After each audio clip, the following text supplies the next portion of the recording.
지난 23장에는 절기를 했었어요. 절기. 하나님과의 동행했던 추억들. 우리가 레위기와 동행했던 추억들이 있으십니까? 오늘은 우리가 성막 안에서 배웠던 레위기 24장 그 떡상과 등대를 하는데 우리가 그 성막에서 배우지 않았던 내용들, 새로운 것들을 또 알게 되어지는 그런 시간으로 좀 기대가 됩니다. 매일 해야 되는 일이죠. 매일 이렇게 불 꺼트리지 않고 떡상에 일주일에 한 번씩 떡을 바꿔놓는 일.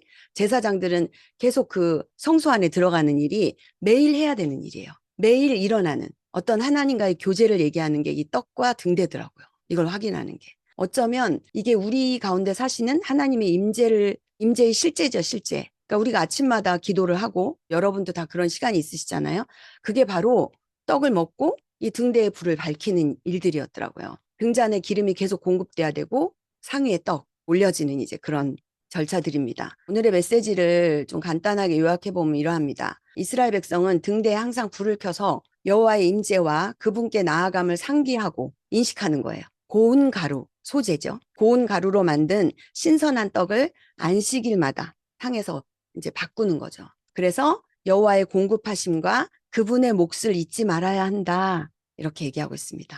등대를 이제 잠깐 보면 우리가 이제 성경 읽다 보면 많이 읽었어요. 여기저기 나와요. 이유가 출애굽기도 25장에 나오고 37장에 나오고 40장에 나오고 이렇게 나와요. 민수기에도 나오고 오늘 레위기에도 나오고 이렇게 많이 나오는데 중요한 거는 하나님께서 아론에게 뭘 알려주냐면은 등대가 어딜 쳐다보고 있어야 되는지를 알려주시더라고요. 등대의 빛이 진설병을 쳐다보고 있어야 돼요. 떡상을 쳐다보고 있어야 돼요. 떡상을 향해서 빛을 비추고 있어야 돼요. 이렇게. 이유가 있겠죠? 성수의 등대가 진설병을 비추고 있는 이유는 이 떡은 이제 12개잖아요. 12개는 이제 이스라엘 민족을 말해요. 그래서 12지파를 상징하는 그 진설병에 성령의 빛이 이렇게 비춰지는 거예요. 그래서 이스라엘을 비추시는 하나님을 계시해 주고 있습니다. 출애굽기 27장이 그 이야기를 하고 있어요. 성소 안에는 창문이 없습니다. 왜냐하면은 덮개가 삼중으로 가죽으로 덮여져 있기 때문에 한 줄 빛도 없어요. 성소를 섬기는 제사장들이 그 성소 안에서 왔다 갔다 하려면은 어둡잖아요. 오직 이 등대의 불빛만을 의지해서 일해야 했습니다. 이게 이제 그 성막 여행에 나옵니다. 세상의 빛이 아닌 하나님이 주시는 은혜의 빛을 의지해서 삶을 사는 것입니다. 우리의 삶에 가져와 보면 알겠죠. 우리가 어떻게 살아야 되는지. 인위적인 빛이 아니라 하나님께서 비추어 주시는 그 은혜의 빛을 의지하고 살아야 됩니다. 구조는 이게 되게 중요해요. 우리가 성소는 예수 그리스도와 연합을 의미합니다. 오른쪽에 있는 떡상은 생명의 말씀 대신 예수 그리스도를, 왼쪽에 있는 등대는 생명의 빛 대신 예수 그리스도를, 앞쪽에 있는 분향대는 하나님과 나 사이에 영원한 중보자이신 예수 그리스도를 상징합니다. 우리가 성수에서 예수 그리스도와 연합을 인식해야 지성소에 들어갈 수 있습니다. 이렇게 멘트를 하잖아요. 근데 그 이유가 뭐냐면 이 등대만 봐도 너무 놀랄 노자예요, 여러분. 이게요, 하나도 이은 게 아니에요. 금 한 달란트라고 해가지고 우리나라 돈으로 환산한 거 제가 보니까 45억 원이에요. 얘가 45억 원. 그걸 쳐서 두드려가지고 꽃받침이거든요. 잔은 이해가 돼요. 잔은 이해가 되는데 그 밑에 살구꽃 꽃받침이에요. 꽃받침이 22개래요. 이걸 어떻게 외부에서 붙이지 않고 이 한 덩어리 안에서 이걸 조각을 했냐고요. 가히 상상이 안 됩니다. 그래서 이 어떤 것 하나도 여기서 떨어져 나오면 안 돼요. 연합입니다. 가운데 받침에서 줄기를 중심으로 6개의 가지가 있는데 그 끝에 가지 끝에 이제 등잔이 이렇게 있잖아요. 이 모든 것들이 하나예요. 포도나무가 연상이 되죠? 포도나무에 뻗어 있는 모양. 정말 저도 소름 끼쳤어요. 금 한 달란트를 일일이 망치로 치고 다듬어서 이음새가 없도록 만들었습니다. 예수님과 우리와의 관계가 이 연합의 상태가 어떤 건가를 정말 너무 면밀하게 보여주지 않습니까? 부품이 결합되지 않았어요. 하나의 생명으로 이어진 유기체적 결합으로 떨어져 나오면 쓸모없는 존재가 되는 거예요. 얼마나 소중히 다루었겠어요, 등대를. 나는 포도나무여 너희는 가지니 저가 내 안에 내가 저 안에 있으면 이 사람은 과실을 많이 맺나니 나를 떠나서는 너희가 아무것도 할 수 없다. 여기서 떨어져 나온 그 살구꽃 그 등잔대 하나 꽃받침 하나가 무슨 역할을 하겠어요. 그리고 이 등대의 상징 교회입니다. 이 등대가 가운데 줄기를 중심으로 해서 이렇게 뻗어나가잖아요. 이렇게 7개거든요. 예수님이 교회를 밝히는 빛이시죠.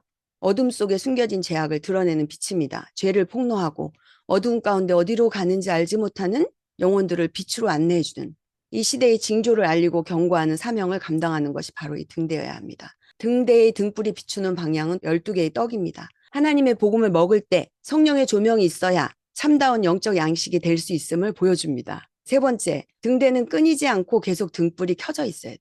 이거를 이제 간검한다. 간검은 볼 간자에다 검사할 검자. 왜냐하면 이게요, 우리가 해야 될 일이에요. 제사장들이 이것 때문에 성수 일주일 당번으로 들어가요. 제사장들이 순번에 맞춰가지고 거기에서 아침까지 이제 등불이 꺼지지 않도록 끊임없이 이제 살피는 게 제사장들이 하는 일이에요. 성수의 거룩한 등불이 끊임없는 살핌을 통해서 밝히 비춰질 수 있듯이 성도는, 저와 여러분은 내 자신을 끊임없이 살핌으로 영혼의 등불이 꺼지지 않도록, 하나님 인식을 놓치지 않도록 해야 합니다. 그래서 우리 공동체가 모여서 예배를 드리고 복음을 같이 먹고 가야 되잖아요. 그러기 위해서는 항상 이 기름을 공급시켜 줘야 되는데, 예수 그리스도가 이제 기름 부음 받은 자라는 뜻이에요. 이 구약 시대에도 하나님께 쓰임 받은 왕, 제사장, 선지자는 기름을 부었잖아요. 그거는 이제 그 하나님의 사역 앞에 성령의 임재, 성령의 임재로 일을 해야 된다는 것을 말할 수 있습니다. 성령의 충만함을 받으라, 플레루스테, 헬라어예요. 현재 수동태 명령형. 그래서 명령형은요, 하라는 거잖아요. 성령 충만을 받아야 돼요. 그런데 이게 수동태예요. 누군가에 의해서 성령의 충만함이 받아야지는 거. 하나님이 반드시 기름을 부어주셔야 우리가 이 성령의 충만함 받을 수 있어요. 현재형은 현재 진행되고 지속적으로 진행이 ing 이루어져야 된다는. 그래서 이 충만을 받으라는 것은 하나님의 성령의 기름 부음이 반드시 있어서 현재 계속 진행형으로 우리에게 부어진다는 거예요. 어느 날 잡아갖고 성령 수양회를 한다고 해서 이게 부어지는 게 아니라는 이야기죠. 우리의 삶 속에서 오늘도 이 떡상에서 오늘도 등대 앞에서 그 성령의 임재가 하나님이 말씀을 듣는 저와 여러분에게 복음을 듣는 우리 공동체에 성령의 임재를 하나님 부어주신다는 거예요. 그래서 이 등대는 구속사적인 이제 이야기가 몇 개 있습니다. 등대 이야기를 풀어보면 7개인 이유는 완전수를 상징합니다. 완전합니다. 이 금으로 했다는 거는 하나님의 그 신성을 얘기하는 거거든요. 완전합니다. 이 등대는 금 1달란트를 쳐가지고 일일이 그거 살구꽃이요. 겨울에 잠에서 제일 빨리 깨는 꽃이래요. 살구꽃이. 그래서 이 살구꽃이 이름하는 게 깨어난다, 각성한다, 희망이다. 이런 뜻을 상징하고 있답니다. 깨어남의 그 살구의 형상을 등대에다가 조각 만드신 거 아니에요. 두 번째는 빛 대신 예수 그리스도를 물론 상징하죠. 우리가 등대에서 연합을 인식하는 이유는 등대가 하나이기 때문에 우리도 역시 하나입니다. 예수님이 생명의 빛이고 부속사적인 해석으로 등대가 의미하는 것은 7은 완전수를 의미한다. 그 다음에 이 등불은 예수 그리스도의 빛을 의미한다. 이게 이제 7눈, 7등불, 7영 어디에 나오죠? 계시록에 나옵니다. 예수님은 이 세상에서 하나님의 의를 드러내는 완벽한 빛이세요. 그래서 오늘날 교회와 성도도 그 속에 있는 빛이 어둡지 아니한가 항상 점검해야 합니다. 세 번째 구속사적 의미는 세상의 빛으로 하나님의 언약과 교회의 시대적 사명을 보여줍니다. 오늘날도 이 등불이 개인적으로도 점검을 해야 되지만 이 시대적으로 하나님의 언약은 표거든요. 하나님이 하신다는 거예요. 하나님이 이루신다는 게 하나님의 언약이에요. 그래서 하나님이 계속 이루고 계시는데 이 교회는 시대적 사명이 있습니다. 부르심이 있습니다. 그래서 이 다윗의 등불 언약이 이 시대의 등불입니다. 성수의 등불이 꺼지지 않듯이 하나님의 언약은 꺼지지 않고 영원토록 타오른다. 다윗의 위가, 다윗의 그 자리가 끊이지 않고 다윗의 그 자리를 통해서 다윗의 계보를 통해서 예수 그리스도가 온다가 등불 언약이었거든요. 그래서 이 하나님의 언약은 면면이 하나님의 섭리를 타고 그 많은 성경의 사람들을 타고 그 맥락 속에서 흘러 하나님의 언약이 반드시 지켜졌고 지켜질 것이고 앞으로 완성될 것입니다. 그래서 하나님의 말씀으로 맺어진 이 언약은 영원한 언약이에요. 영원한 언약은 뭐냐면은 영원한 거예요, 말 그대로. 이 유한한 이 세상의 역사가 아니라 영원히 지속될, 네, 영원히 지속될 이 언약입니다. 이게 얼마나 우리에게 큰 유산이고 축복인지 말로 다 할 수 없습니다.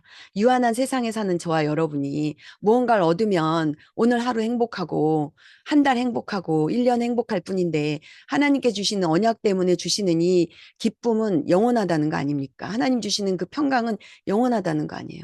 하나님이 그 등불은 꺼지지 않는다는 거 아니에요.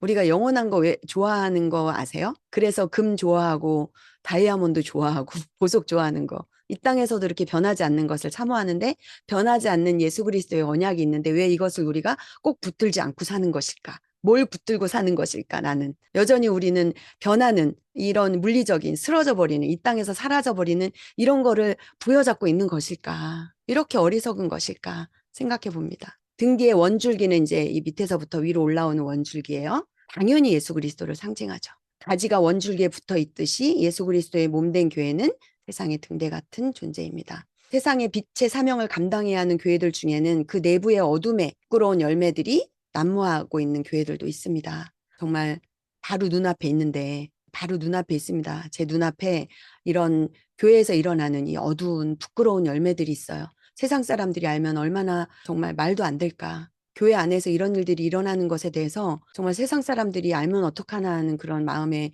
어려움이 있습니다.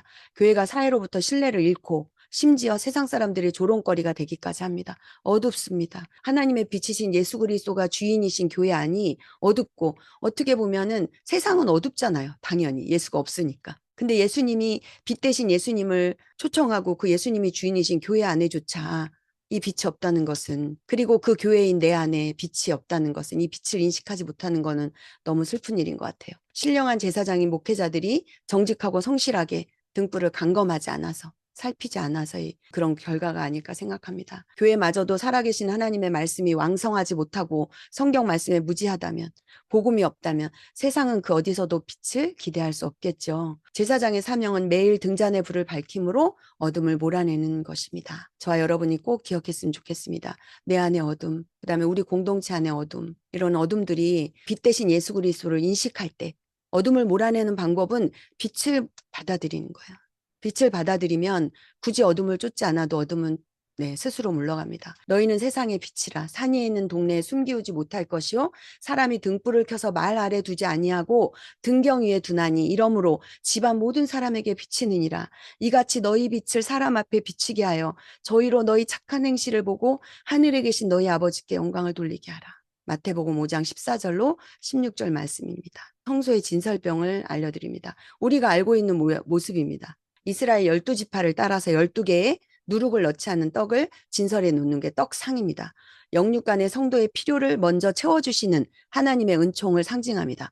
먼저는 하나님이 이 떡을 공급해 주시는, 생명의 양식을 공급해 주시는 것을 의미해요. 고운 가루로 각 덩이가 10분의 2 에바, 그래서 정결한 유향을 떡 위에 이렇게 얹어 놓습니다. 여호와께 화제를 삼고 안식일마다 이 떡을 여호와 앞에 항상 진설합니다. 그러니까 안식일에 바꾸는 거예요. 새로운 떡으로. 이는 이스라엘 자손을 위한 것으로 영원한 언약입니다. 언약 앞에는 항상 영원한 언약이 붙어 있어요. 이 떡은 아론과 그의 자손에게 돌려집니다. 내려오면 새로운 떡이 딱 들어가고 아론 제사장들이 성소의 뜰에서 먹게 됩니다. 거룩한 곳에서 먹습니다. 진설병의 히브리어 뜻은 얼굴의 떡, 하나님의 임재를 뜻합니다. 하나님이 떡상에 임재하신 이유는 떡상의 예물을 기쁘게 받으시기 위함입니다. 하나님이 성소에 임재하시죠? 임재 의미가 등불, 불, 그다음에 떡상의 떡, 하나님 임재를 상징해요.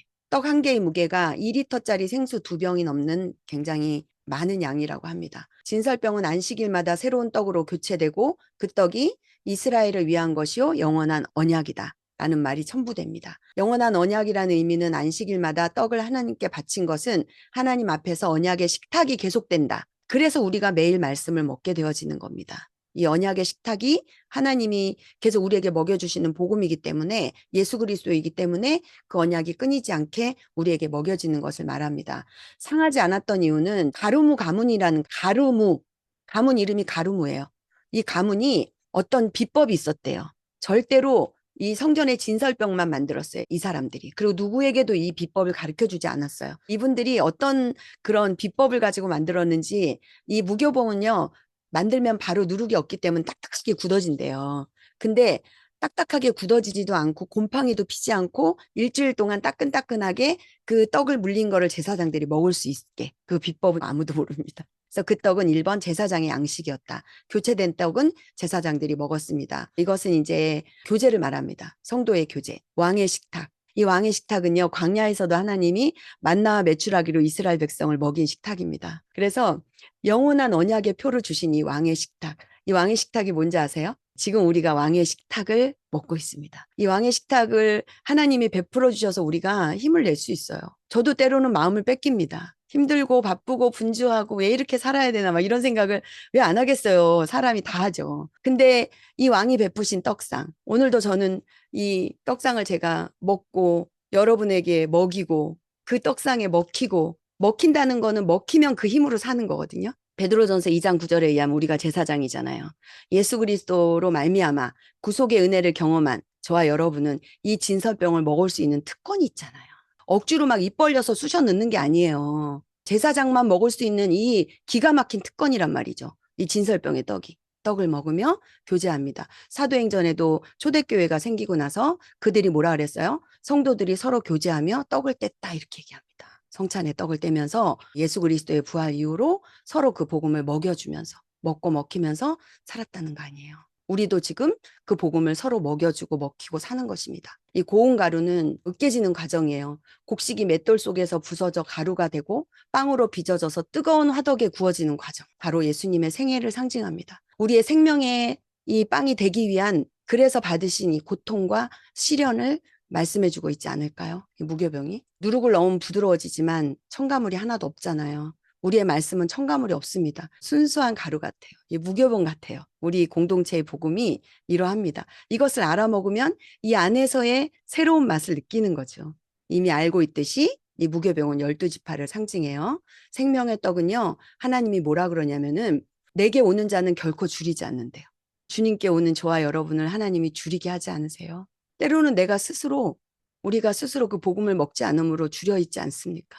주님은 이런데 줄이지도 않고 목마르지도 않게 해주시는 게 주님의 마음인데 이렇게 강팍해가지고 오병이의 기적을 베푸실 때도 주님 풍성하게 먹이시고 남게 하신 그 풍성한 삶을 우리에게 주시는데 그래서 하나님은 12지파와 함께해 이런 표적으로 이 언약의 표로 이 진설병을 먹이시는 겁니다. 임재의 빵, 하나님의 얼굴떡. 제사장이 성소에서 제사할 때마다 이 빵을 보면서 하나님을 대면하여 하나님 앞에 서야 했습니다. 이게 얼굴떡입니다. 구속사적 교훈도 비슷합니다.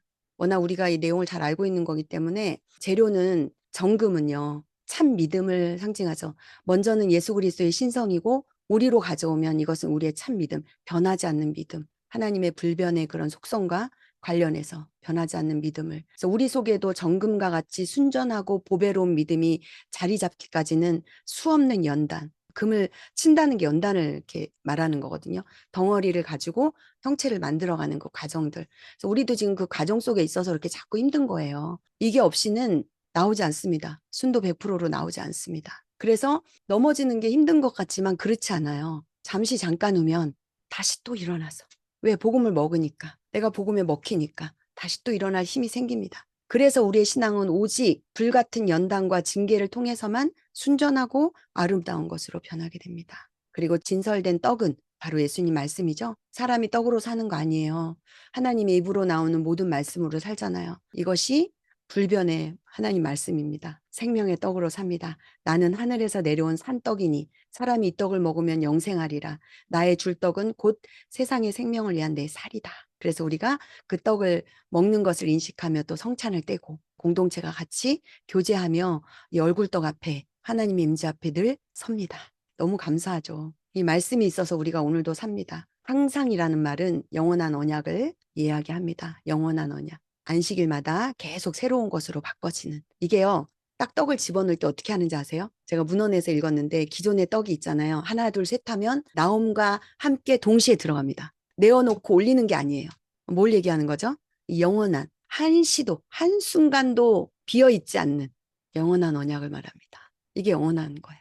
띄엄띄엄도 아니고 잠깐 쉬었다도 아니고. 그래서 우리가 끊임없이 복음을 먹는 거 얼마나 이게 귀한지 몰라요. 한 주 쉬면 그런 거 느끼실 거예요. 끊임없이 진설하는 거. 쉼 없이. 힘드십니까? 훈련이에요. 연단이에요. 예수님께서는 자신을 향하여 나는 세상의 빛이요 내가 곧 생명의 떡이다. 말씀하셨죠? 성만찬에서 주님은 내 살을 먹고 내 피를 마셔라. 이렇게 말씀합니다. 곧 예수님 자신이 참된 빛이시며 참된 떡이 되십니다. 오늘 말씀을 맺으며 함께 우리의 밝은 빛이 되시는 예수님을 찬양했으면 좋겠습니다. 저도 마음이 늘 자꾸 어두워지려고 해요. 상황을 보면. 그래서 예수 그리스도를 인식하고 오늘 그 생명의 떡으로 내 안에 먹혀주신 내가 그 예수에게 먹혀서 그 양식으로 살아가고 주님이 비춰주시는 조명해 주시는 그 성령의 빛으로 살게 해주십시오. 우리가 예수 그리스도와 연합을 다시 한번 인식하며 그 45억 원이나 되는 금어치로 그 등대를 한 덩어리로 만들어서 연합시킨 그 주님의 그 연합의 그 놀라운 의미를 우리가 좀 오늘 인식했으면 좋겠습니다.